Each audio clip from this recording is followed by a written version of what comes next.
Hi there, guys. I'm going to go through the questions on the right-hand side now, some of the more complicated algebraic fractions questions. Okay. First of all, I'm going to deal with this one here.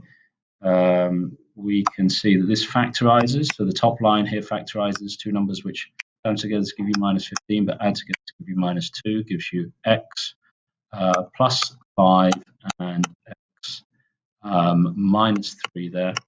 And on the bottom, we can see that this one also factorizes as x plus 5, x plus 5.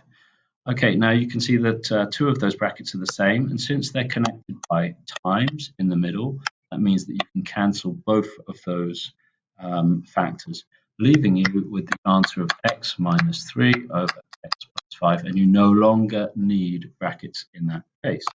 Okay, right, I'm going to do this quite quickly. Just get rid of that. You can always look back, of course, if you want to go down and see what happened. Okay, looking at the second one, we need a common denominator in this case when we're adding or we're subtracting fractions. So if we see we've got an x here, we've got an x there and a 2y there, we've also got a 7 there as well. So we need to have the lowest common denominator there, which is going to be 7x, and it's going to have a y in. Oh, and it's also going to have a 2 in as well. So it's going to have to be 14xy.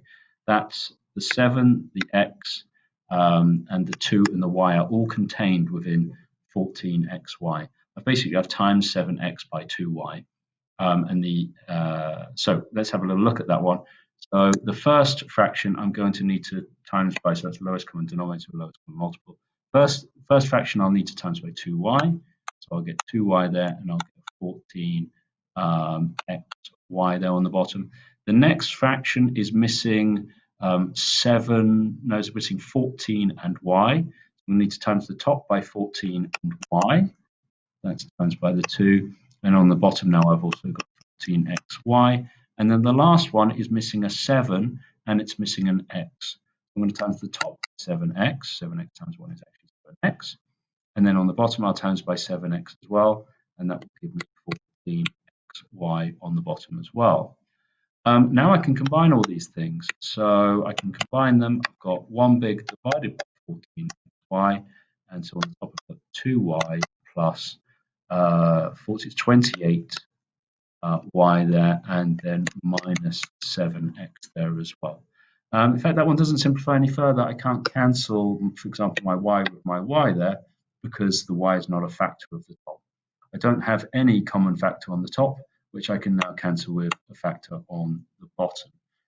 Okay, actually I'm going to save the last one to the last video because I think I'm running out of time a little bit here. Let's just recap on this one here. For example, for this one, if I wanted to have the 14xy on the bottom there, I'm missing a 2 and a y. So I'll need to times the top and the bottom of this one by 2y over 2y. And that's what gives me this fraction here. Okay, so 2y on the top and 14xy on the bottom. Okay, guys, thank you very much for listening. I'll do the last question in the last video.